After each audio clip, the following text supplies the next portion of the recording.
नमस्कार, आप देख रहे हैं आज तक। आपके साथ मैं हूं सईद अंसारी। स्वागत है आपका। रात के 10 बज रहे हैं आज तक पर आप देख रहे हैं दस्तक। नमक स्वाद अनुसार, यह तो आपने बहुत सुना होगा।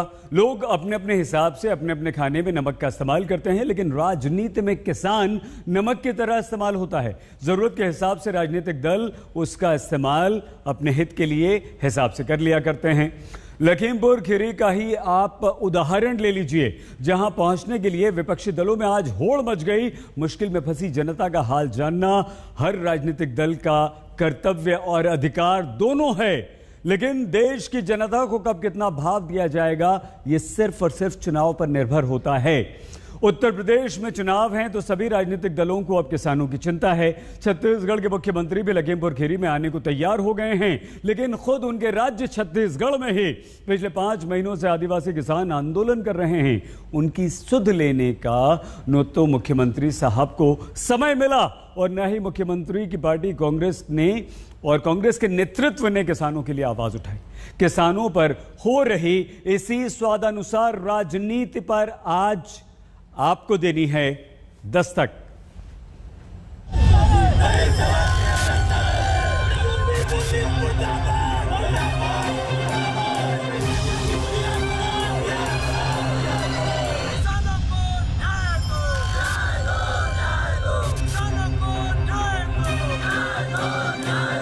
सीतापुर पुलिस लाइन के बाहर किस तरह से लगातार विरोध प्रदर्शन चल रहा है। नारे लग रहे हैं कि प्रियंका तुम संघर्ष करो, हम तुम्हारे साथ हैं। प्रियंका जी को रिहा करो, प्रियंका जी को रिहा करो,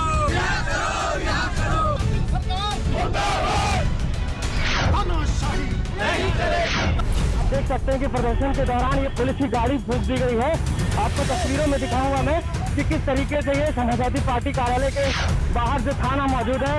इतना जुल्म, इतना किसानों के ऊपर अन्याय, अत्याचार, उत्पीड़न कभी नहीं हुआ होगा। अंग्रेजों के जमाने में भी इतना अन्याय, उत्पीड़न नहीं हुआ जितना भारतीय जनता पार्टी की सरकार किसानों पे कर रही है। विपक्ष दिन भर लखीमपुर खीरी जाने के लिए बेचैन दिखा। प्रियंका गांधी ने भी लखीमपुर खीरी जाने की भरपूर कोशिश की, लेकिन वो नाकाम रही।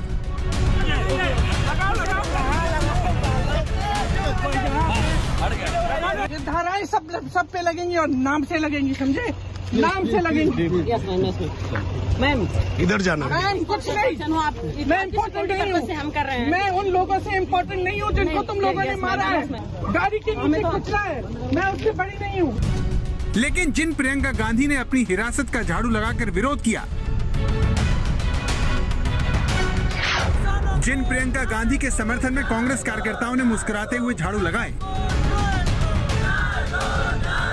प्रियंका जी अंदर अगर वो उपवास पे बैठी हैं और झाड़ू लगा रहे हैं तो हम लोग बाहर यहाँ पे सीतापुर की सड़कों को सफाई अभियान में लगे।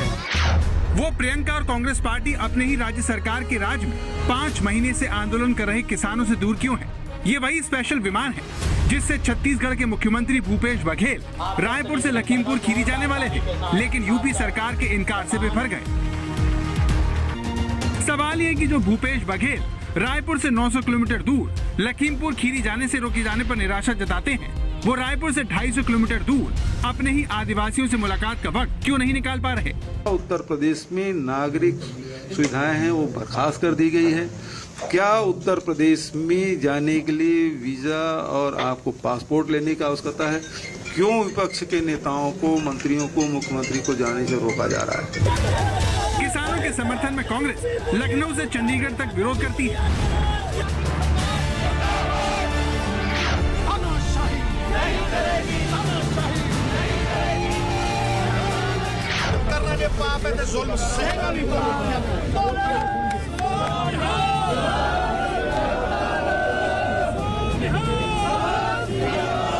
डट के विरोध किया जाएगा, चट्टान की तरह इनके सामने खड़ेंगे और काले कानून इस धरती के ऊपर लागू नहीं होंगे। लेकिन यही कांग्रेस छत्तीसगढ़ के आदिवासी किसानों से दूर है। उन तक पहुंचने के लिए कांग्रेस नेतृत्व न तो लखीमपुर खीरी जैसी जद्दोजहद करता है और न ही उनसे मिलने के लिए बेचैन दिखता है। रात 10:10 लखनऊ एयरपोर्ट पहुंची प्रियंका। ये रविवार रात 10 बजे लखनऊ एयरपोर्ट पहुंची प्रियंका गांधी की तस्वीर है, जिन्हें दिवंगत कांग्रेस नेता शीला कौल के घर पहुंचते ही हाउस अरेस्ट कर लिया गया। लेकिन प्रियंका गांधी नहीं मानी और रात 12 बजे पुलिस को चकमा देकर पैदल ही घर से निकल पड़ी और गाड़ी में बैठकर लखीमपुर के लिए रवाना हो गई।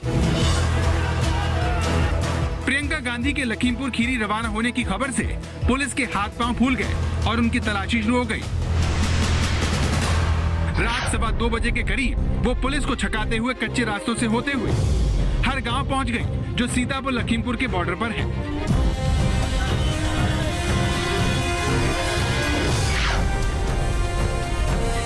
लेकिन सुबह 5:30 बजे प्रियंका गांधी को पुलिस ने रोक लिया और यहाँ उनकी पुलिस के साथ जोरदार बहस हुई। ऑर्डर कहाँ है? ऑर्डर निकालिए। ऑर्डर कौन से ऑर्डर से रोका है आपने?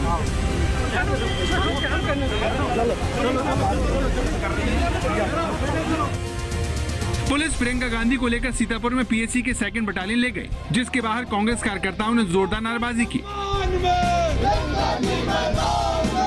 कांग्रेस की दलील है कि विपक्षी पार्टियों को लखीमपुर खीरी जाने का हक है, लेकिन यही कांग्रेस बस्तर के सिलेगर के मामले में अलग ही रुख अपना रही है, जहां किसान अपने ऊपर फायरिंग का विरोध कर रहे हैं।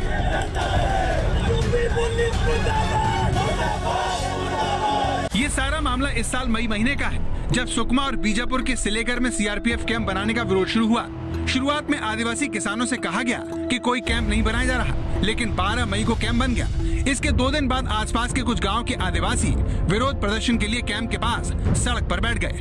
उनका आरोप था कि जहां कैंप बनाया गया है वो गांव वालों की जमीन है। दावा है कि 17 मई को आदिवासियों और जवानों के बीच बहस शुरू हो गई। इसके बाद पहले प्रदर्शनकारियों पर लाठीचार्ज हुआ और फिर उन पर फायरिंग शुरू कर दी गई। पुलिस के मुताबिक पहले भीड़ में शामिल माओवादियों ने फायरिंग की, जिसका उन्होंने जवाब दिया और 3 प्रदर्शनकारी मारे गए, जबकि 2 दर्जन से ज्यादा लोग घायल हो गए। पुलिस की इस कार्रवाई के खिलाफ जब सामाजिक कार्यकर्ता और वकील डॉक्टर बेला भाटिया और अर्थशास्त्री ज्याद्रेज जब इस घटना के दूसरे दिन सिलेगर जाने के लिए रवाना हुए तो उन्हें वहां आने से रोक दिया गया।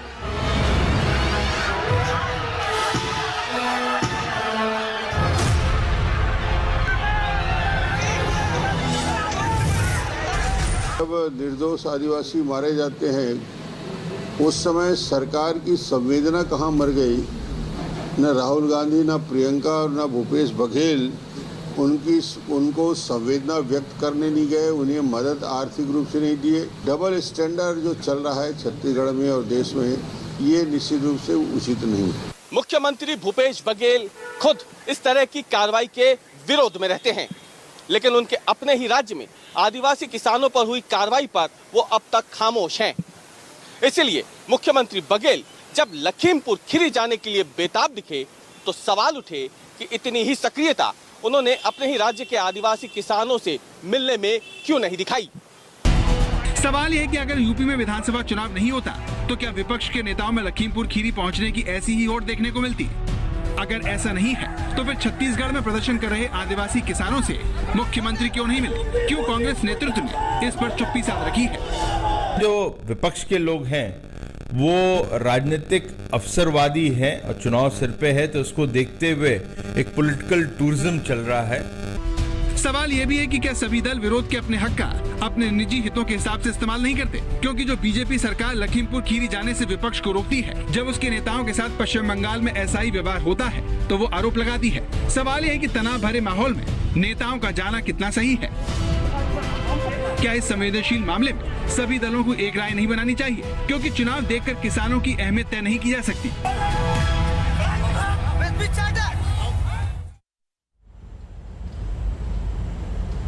उत्तर प्रदेश में जो कांग्रेस किसानों के अधिकार में आवाज बुलंद कर रही है, उसके राज्य राजस्थान में किसान डंडों से पीटे जा रहे हैं। तस्वीरें हनुमानगढ़ की हैं, जहां किसानों पर पुलिस ने जमकर लाठियां बरसाई हैं। किसान जिला मुख्यालय पर धान की सरकारी खरीद की मांग कर रहे थे। किसानों की ये मांग लंबे समय से चल रही थी, लेकिन गहलोत सरकार बेफिक्र थी। जिला कलेक्ट्रेट पर धरना प्रदर्शन कर रहे किसानों के साथ पुलिस की झड़प हो गई, जिसके बाद पुलिस ने दौड़ा कर किसानों को पीटा। 2 किसान घायल हो गए। किसानों ने चेतावनी दी कि जब तक धान की सरकारी खरीद शुरू नहीं हो जाती, उनका आंदोलन यूं ही जारी रहेगा। ये प्रदर्शन किसानों का था धान की खरीद की मांग कर रहे थे, सरकारी खरीद की, लेकिन पुलिस से झड़प हुई और झड़प इतनी ज़्यादा हुई कि पुलिस ने आरोप लगाया कि किसान उग्र हो गए थे और उसके बाद पुलिस ने इन किसानों को दौड़ा दौड़ा कर पीटा।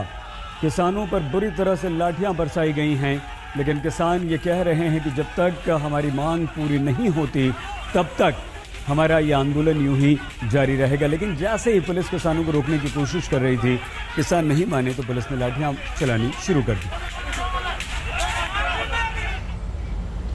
किसानों को लेकर राजनीति चरम पर है, जोरों पर है। इससे जुड़े तमाम वीडियोस वायरल हो रहे हैं, आप देख रहे होंगे। हरियाणा के मुख्यमंत्री मनोहर लाल खट्टर का भी एक वीडियो वायरल हो रहा है, जिसमें खट्टर अपने समर्थक किसानों से विरोधी किसानों को सबक सिखाने के लिए लाठी डंडे उठाने को कह रहे हैं। सीएम मनोहर लाल खट्टर की यह बात विपक्ष को बिल्कुल पसंद नहीं आ रही और विपक्ष ने अब मनोहर लाल खट्टर के विरुद्ध केस दर्ज करने की मांग तेज कर दी है। यहां सवाल यह भी है कि अगर एक राज्य के मुखिया इस तरह का बयान देंगे, वो लोगों को भड़काएंगे, वो लोगों को उकसाएंगे, तो क्या यह तर्क संगत है? क्या एक राज्य के मुखिया को, एक राज्य के मुख्यमंत्री को इस तरह का बयान देना चाहिए? क्या एक राज्य के मुख्यमंत्री को यह नहीं कहना चाहिए कि यदि किसी ने भी कानून व्यवस्था अपने हाथ में ली तो उसके विरुद्ध कानून कार्रवाई करेगा? जिस तरह से बीजेपी के नेता और उत्तर प्रदेश के मंत्री सिद्धार्थ नाथ सिंह ने यह कहा कि लखीमपुर खीरी में जो भी दोषी होगा, चाहे वो बीजेपी का कार्यकर्ता हो, चाहे किसान हो, चाहे गुंडे हो, उस पर उचित कार्रवाई की जाएगी।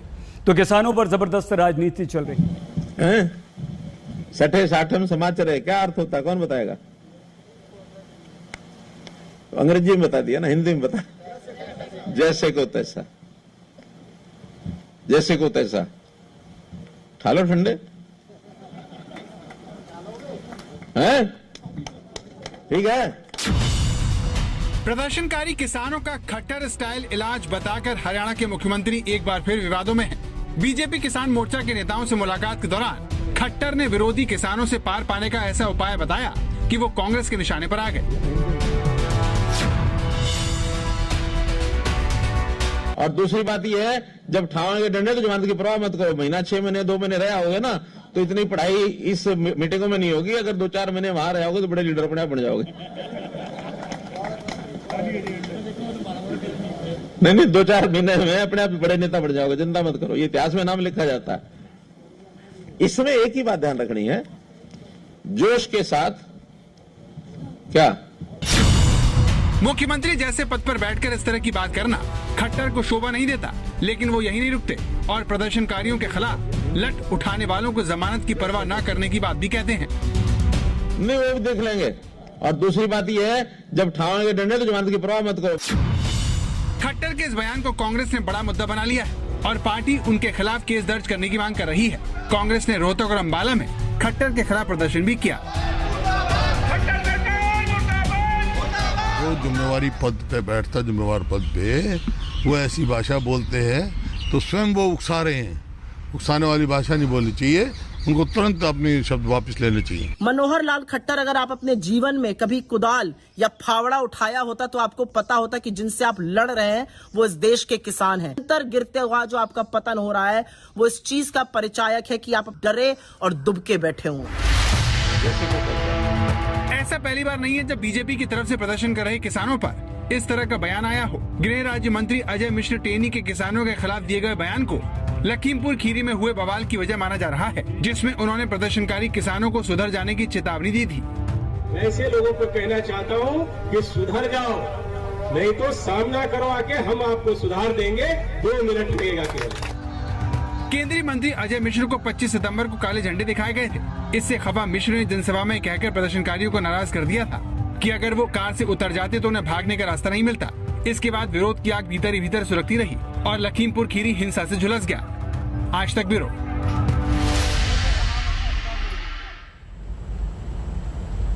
किसानों ही की तरह हमारे देश के नौजवान जो हैं वो भी हमारे देश में ही बेहाल हैं। पिछले हफ्ते राजस्थान में RET रीट परीक्षा पेपर लीक के विरुद्ध हमने और आपने दस्तक दी थी। हमने आपको ये बताया था कि किस तरह से पेपर लीक होने से लाखों नौजवानों का भविष्य जो है वो दांव पर लग गया है। लेकिन राजस्थान की अशोक गहलोत सरकार परीक्षा रद्द करने को बिल्कुल तैयार नहीं है। सरकार के इस फैसले से निराश 5 परीक्षार्थियों ने अब हाईकोर्ट का दरवाजा सरकार के विरुद्ध खटखटाया है।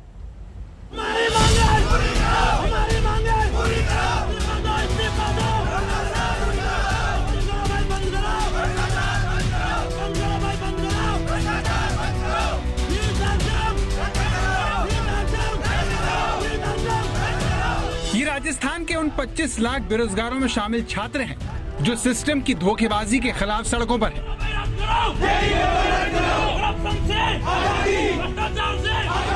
राजस्थान में 26 सितंबर को 25 लाख बेरोजगार छात्रों ने 3rd ग्रेड और 2nd ग्रेड टीचर भर्ती के लिए परीक्षा दी थी।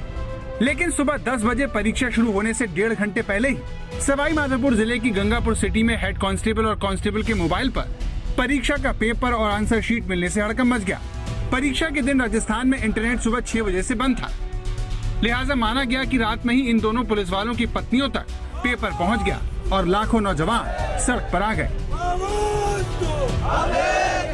सर, दुख तो होता ही है। माता पिता पैसे देते हैं, हम यहाँ पे आके तैयारी करते हैं, उसके बाद में पेपर लीक होता है तो दुख होता है, घर वालों को भी होता है। और मेरा ख्याल यही है कि ये वैकेंसी रद्दी होनी चाहिए जहाँ तक, क्योंकि लाखों बच्चों के सपनों पर पानी फिर गया। जो बच्चे मेहनत कर रहे थे, कई लोग तो 3-3 साल से, क्योंकि 2018 से ये वैकेंसी प्रक्रिया में चल रही थी, कभी आगे बढ़ रही थी, कभी हो रही थी, फिर अचानक से डेट आगे बढ़ा दी। छात्रों का सरकार से सवाल है कि आंसर शीट केवल गोपनीय शाखा के पास होती है तो वो गंगापुर कैसे पहुंची? गंगापुर डीएस एकेडमी का नाम मामले की जांच कर रही स्पेशल ऑपरेशन ग्रुप ने लिया था, फिर उसकी जांच क्यों बंद कर दी गई? यही नहीं, जिस डीएस एकेडमी की मान्यता को शिक्षा विभाग ने रद्द कर दिया, उसे मुख्यमंत्री कार्यालय ने कैसे बहाल कर दिया? इसकी निष्पक्ष जांच हो, तह तक जाया जाए कि बत्तीलाल के संबंध किससे, संरक्षण कौन दे रखा है, पेपर कहाँ तक पूछा, सारी जांच हो और जल्दी जांच हो। ऐसे नहीं कि जांच में डाल के उसको लंबा खींच दे। और इसके अलावा भविष्य में होने वाली भर्तियों के लिए सख्त गैर जमानती कानून बने, क्योंकि आज रीट में SI में हुआ, फिर आने वाली जो पटवारी है, कंप्यूटर भर्ती है, कई ऐसी भर्तियां हैं जिसको लेकर बेरोजगार तैयारी कर रहे हैं। वो सोच रहे हैं कि ये सिस्टम क्या है, सिस्टम पे विश्वास उड़ता जा रहा है। पेपर लीक मामले में बत्तीलाल मीणा का नाम सामने आ रहा है, बावजूद उसके अभी तक वो कानून के शिकंजे से दूर है। बीजेपी सवाल पूछ रही है कि क्या इसकी वजह कहीं आरोपी और राजस्थान कांग्रेस के सचिव देशराज के बीच गहरे संबंध तो नहीं है? हैंड का मामला, गंगापुर का मामला, कंटेनर का पलटना और कंटेनर के साथ कोई एस्कॉर्ट नहीं होना, कोई पुलिस की व्यवस्था नहीं होना, ये सारा पेपर लीक करने की ओर और षड्यंत्र की तरफ, साजिश की तरफ मैं आपको ध्यान आकर्षित करना चाहता हूँ। लेकिन इतना हंगामा होने के बावजूद सरकार परीक्षा रद्द करने को तैयार नहीं है, जबकि उनके ही अफसर परीक्षा में धांधली की बात स्वीकार कर चुके हैं। सरकार किसी कीमत में नहीं बख्शेगी उनको, ये मान के चलो। भड़काने वाला काम छोड़ो आप लोग। 1 सेंटर पे 2 सेंटर पे बात पहुंच गई है, पेपर आउट हो गया है, हम वहाँ पर एग्जाम करवा देंगे, पर उसकी आड़ के अंदर आप चाहो कि पूरे लाखों लोग वहाँ पर उनको बुलाओ, परीक्षा दिलवाओ, ये कहाँ की समझदारी है? अतिशीघ्र जो भी पूरी चेन है उसको हम पर्दाफाश करेंगे और सभी को ये बता सकेंगे कि किस प्रकार से ये पेपर किसको कैसे प्राप्त हुआ, कहाँ से प्राप्त हुआ और किस किस को मिला। इसकी तय तक हम लोग जाएंगे और एक भी व्यक्ति जिसने इस प्रकार की गलती की है, जहाँ से शुरू होकर के एंड तक जो भी इसमें शामिल होंगे उनके खिलाफ कार्रवाई की है। हमने भी हमारे विभाग की तरफ से सूचना मांगी है, तो सस्पेंड तो जो भी 10-12 लोगों का हमारे पास नाम आया था उनको तत्काल कर दिया गया। राजस्थान में अब तक दर्जनों परीक्षाओं के पेपर लीक हो चुके हैं। परीक्षाओं के लगातार रद्द होने से लाखों छात्रों का भविष्य दांव पर लग गया है। कमाल की सरकार है। 8 दिन हो गए पेपर लीक मामला उजागर हुए, लेकिन अब तक सरकार की तरफ से कोई सफाई नहीं आई है कि पेपर कैसे लीक हुआ और किसने लीक किया, इस मामले में कहां तक जांच पहुंची है। इस मामले की जांच कर रही स्पेशल ऑपरेशन ग्रुप ने भी अब तक इस मामले में कोई भी तथ्य सामने नहीं रखा है। कुल मिलाकर सरकार की तरफ से यही कोशिश हो रही है कि इसे बीजेपी के साजिश बताकर मामले को रफा दफा किया जाए, मगर पूरे राजस्थान में छात्र आंदोलन कर रहे हैं। कैमरामैन निखिल शर्मा के साथ शरद कुमार, जयपुर, आज तक। फिल्म स्टार शाहरुख खान का बेटा है आर्यन खान, उसे जमानत क्यों नहीं मिली? पूरी खबर दस्तक के अगले हिस्से में हम आपको दिखाएंगे। एक बहुत छोटे से ब्रेक, आप देखते रहिए आज तक। बॉलीवुड के बादशाह शाहरुख खान के बेटे हैं आर्यन खान, और आर्यन खान अब हिरासत में हैं, गिरफ्तार हो चुके हैं। नारकोटिक्स कंट्रोल ब्यूरो की टीम 7 अक्टूबर से आर्यन से पूछताछ करेगी।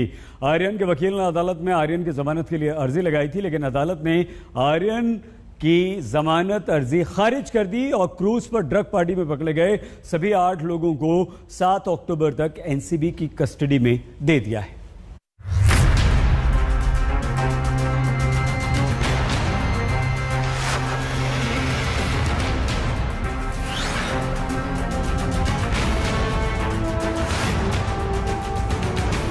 क्रूज पर ड्रग पार्टी को लेकर बॉलीवुड के किंग कहे जाने वाले शाहरुख खान के बेटे आर्यन खान कानूनी दावपेच में फंस गए हैं। आर्यन खान, अरबाज, मुनमुन समेत सभी 8 अभियुक्तों की मुंबई की अदालत में पेशी हुई। आर्यन खान की तरफ से जहां सतीश मान शिंदे केस लड़ रहे थे, तो अरबाज मर्चेंट की तरफ से तारक सैयद ने जिरह की।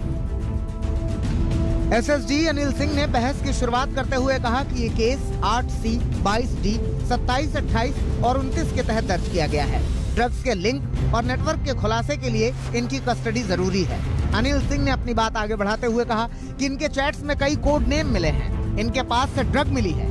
पूरे मामले के खुलासे के लिए भी इनकी कस्टडी एनसीबी को दी जानी चाहिए। आर्यन के वकील सतीश मान शिंदे ने कहा कि हमें मामले की मेरिट और तथ्यों को देखना चाहिए। आर्यन खान बॉलीवुड के खास सदस्य के रूप में आमंत्रित थे। आर्यन खान के पास से कुछ भी नहीं मिला। 6 ग्राम चरस का आर्यन खान से कोई लेना देना नहीं है। एएसजी ने कहा ये केस गैर जमानती है। इस पर सतीश मान शिंदे ने कहा ये लोग आर्यन खान पर बहुत गंभीर आरोप लगा रहे हैं, लेकिन इसके लिए सबूतों की जरूरत है। उन्हें हिरासत में रखने का कोई आधार नहीं है। इस पर मजिस्ट्रेट ने कहा ऐसा लग रहा है कि मान शिंदे पुलिस कस्टडी मांग रहे हैं और जमानत पर भी बहस कर रहे हैं। इस पर मान शिंदे ने कहा आर्यन खान किसी भी सिंडिकेट का हिस्सा नहीं है, सिर्फ चैट से कोई केस नहीं बनता।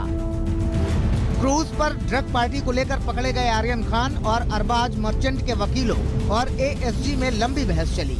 इसमें रिया चक्रवर्ती केस का भी हवाला दिया गया। अरबाज मर्चेंट के वकील का कहना था कि रिमांड की याचिका ही भ्रामक है।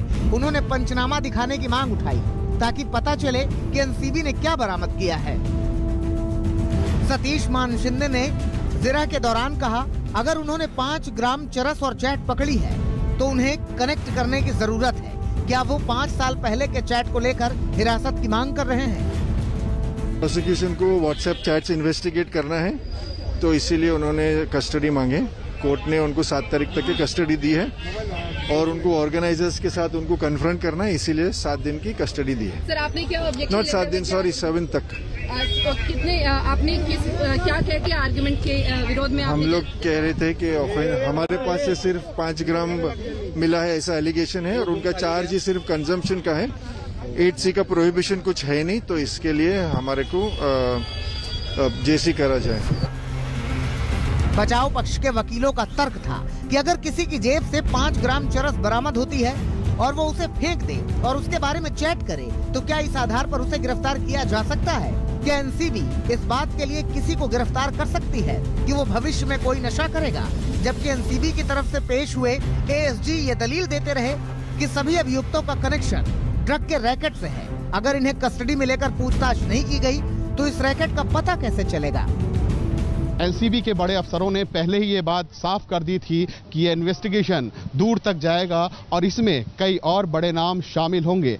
यही वजह है कि एनसीबी ने कोर्ट में भी कहा कि आर्यन खान के व्हाट्सएप चैट बेहद अहम है, जिसके जरिए वो ड्रग पैडलर्स तक और सप्लायर्स तक पहुंचना चाहती है। यही वजह है अब एनसीबी को 3 दिन की और कस्टडी मिल गई है और पहले से मौजूद 8 लोग जो क्रूज से हिरासत में लिए गए हैं उनका आमना सामना आर्यन खान से कराया जाएगा। कैमरामैन मंगेश आमरे के साथ तंसीम हैदर, मुंबई, आज तक। शाहरुख खान का बेटा है आर्यन और आर्यन का ड्रग्स कनेक्शन में नाम आया तो तहलका मच गया। मेन स्ट्रीम मीडिया से लेकर सोशल मीडिया पर यह खबर सुर्खियों में छा गई। शाहरुख खान ने अब तक इस मामले में कोई प्रतिक्रिया नहीं दी, लेकिन एनसीबी के ऑफिसर्स ने नियमों के अनुसार शाहरुख खान के बेटे आर्यन से कहा कि अपने पिता से बात कर लो। आर्यन की शाहरुख खान से बात हो गई है। पिता से फोन पर बातचीत में फूट फूट कर रो पड़ा है आर्यन।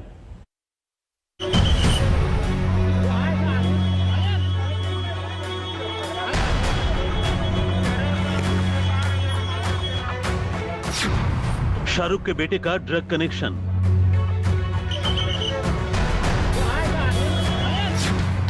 एनसीबी की जांच में खुलासा।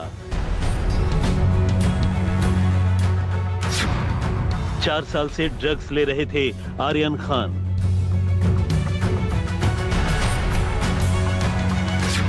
शाहरुख खान से आर्यन की फोन पर बात। फूट फूट कर रोया आर्यन खान। बॉलीवुड के बादशाह के बेटे आर्यन खान पर एनसीबी का शिकंजा कसा तो उनकी सिट्टी पिट्टी गुम हो गई। एनसीबी की हिरासत में कानून के मुताबिक आर्यन खान की लैंडलाइन फोन पर 2 बार बात करवाई गई। पहली बार आर्यन की बातचीत शाहरुख खान के मैनेजर से हुई। एनसीबी अफसरों की निगरानी के बीच आर्यन ने 3 मिनट तक शाहरुख की मैनेजर से बातचीत की। आर्यन ने अपनी गिरफ्तारी की बात बताई और कहा कि उन्होंने कुछ नहीं किया है। आर्यन बार बार यही कह रहे थे कि उन्होंने कुछ नहीं किया है। एनसीबी के नियमों के मुताबिक दूसरी बार आर्यन की बातचीत उनके पिता शाहरुख खान से करवाई गई। शाहरुख खान से बातचीत में आर्यन ने हेलो बोला और फिर खामोश हो गए। इस बीच उनकी आंखों से आंसुओं की बरसात होने लगी। शाहरुख दूसरी तरफ से आर्यन को कुछ समझा रहे थे। इधर आर्यन लगातार रोते जा रहे थे। उनके आंसू थम नहीं रहे थे। शाहरुख और आर्यन की बातचीत करीब 2 मिनट तक चली। एनसीबी सूत्रों ने इस बात का खुलासा किया कि आज सुबह गिरफ्तारी के बाद आर्यन खान की बातचीत शाहरुख खान से कराई गई। ये बातचीत लैंडलाइन के जरिए 2 मिनट तक आर्यन खान के साथ हुई। इस दौरान आर्यन रोने लगा। जांचकर्ताओं ने इस बात का भी खुलासा किया है कि आर्यन पूछताछ के दौरान कई बार रो पड़ा। जांचकर्ताओं ने यह भी खुलासा किया है कि जिन 8 लोगों को गिरफ्तार किया है उनके घरों पर अलग अलग जगह छापेमारी भी की गई है, जिसमें गुड़गांव, ग्रेटर नोएडा, दिल्ली और मुंबई के घर शामिल हैं। ऐसे में सवाल ये उठता है कि क्या एनसीबी की टीम जांच करने के लिए शाहरुख खान के घर मन्नत में भी जाएगी? एनसीबी ने शनिवार को कॉर्डेलिया क्रूज शिप पर छापा मारकर वहां चल रही ड्रग पार्टी का पर्दाफाश किया था, जिसमें फैशन और ग्लैमर की दुनिया के कई रसूखदार चेहरे शामिल थे। पुलिस ने 8 लोगों को हिरासत में ले लिया। इनमें शामिल थे शाहरुख खान के बेटे आर्यन खान, आर्यन के दोस्त अरबाज मर्चेंट, मुनमुन धामेचार, नुपुर सारिका, स्मित सिंह, मोहक जसवाल, विक्रांत चोकर और गोमित चोपड़ा। अरबाज मर्चेंट और आर्यन खान 15 सालों से एक दूसरे के दोस्त हैं। अरबाज के बुलावे पर ही आर्यन क्रूज पर चल रही ड्रग पार्टी में पहुंचे थे। आर्यन खान पर ड्रग्स के सेवन व खरीद फरोख्त में शामिल होने का आरोप है। क्रूज पर हुई छापेमारी में एनसीबी को 13 ग्राम कोकीन, 5 ग्राम एमडी, 21 ग्राम चरस और एमडीएमए की 22 गोलियां बरामद हुई थी। इस बीच एनसीबी ने क्रूज ड्रग्स पार्टी मामले में श्रेयस नाम के एक शख्स को गिरफ्तार किया है। आर्यन खान और अरबाज मर्चेंट के मोबाइल चैट में श्रेयस नायर का नाम सामने आया था। श्रेयस भी उसी क्रूज पर जाने वाला था, लेकिन किसी वजह से वो क्रूज पर नहीं जा पाया था। एनसीबी के सूत्रों के मुताबिक आर्यन, श्रेयस और अरबाज मर्चेंट ने इससे पहले भी कई बार ड्रग पार्टी की है, जिसके सबूत एनसीबी को आर्यन के मोबाइल के चैट से मिले हैं। जिस क्रूज में ड्रग पार्टी हो रही थी उसे वापस मुंबई बुला लिया गया है। एनसीबी की टीम सुबह 6 बजे से क्रूज में छापेमारी में जुटी हुई थी। एनसीबी के जॉइंट डायरेक्टर समीर वानखेड़े की अगुवाई में 20 अफसरों की टीम इस जहाज के क्रू से पूछताछ में जुटी रही। एनसीबी की टीम ने करीब 8 लोगों को इस मामले में हिरासत में भी लिया है।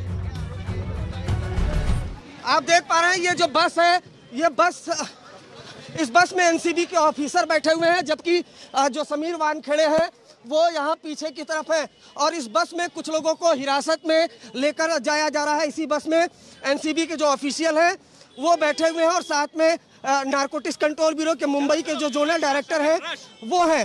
क्रूज में ये पूरी तलाशी ली गई थी और उसके बाद बस में बिठाकर कुछ लोगों को हिरासत में लेकर नारकोटिक्स कंट्रोल ब्यूरो की टीम निकली है। ड्रग पार्टी के इस हाई प्रोफाइल केस में एनसीबी बहुत फूंक फूंक कर कदम रख रही है। आर्यन और अरबाज मर्चेंट समेत पकड़े गए 8 लोगों से पूछताछ में अभी तक उस ड्रग चेन का पता नहीं चल पाया है जिसके जरिए ये ड्रग इन तक पहुंचती थी। विद्या के साथ अरविंद ओझा, मुंबई, आज तक। एनसीबी यानी कि नारकोटिक्स कंट्रोल ब्यूरो की टीम ने बड़े ही फिल्मी ढंग से क्रूज पर ड्रग्स पार्टी कर रहे लोगों को पकड़ लिया। जोनल डायरेक्टर समीर वानखेड़े समेत 22 लोगों ने, ये 22 के 22 एनसीबी के अधिकारी थे। इन लोगों ने लाखों रुपए खर्च किए, क्रूज का टिकट खरीदा। आम यात्री आपकी हमारी तरह क्रूज पर सवार हुए, लेकिन इनकी नजरें लगी थी सिर्फ शाहरुख खान के बेटे आर्यन पर। आर्यन और उसका दोस्त अरबाज एनसीबी के रडार पर थे और एनसीबी ने इन दोनों अपराधियों को धर दबोचा।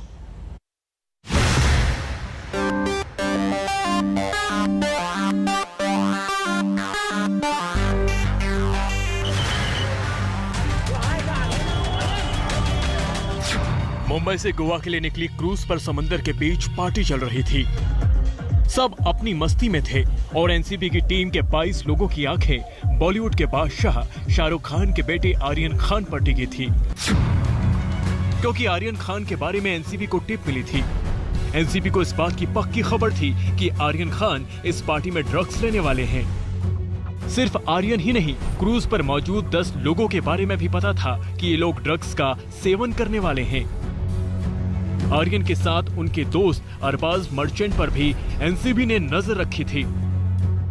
जोनल डायरेक्टर समीर वानखेड़े समेत एनसीबी टीम के 22 लोग क्रूज पर सवार थे।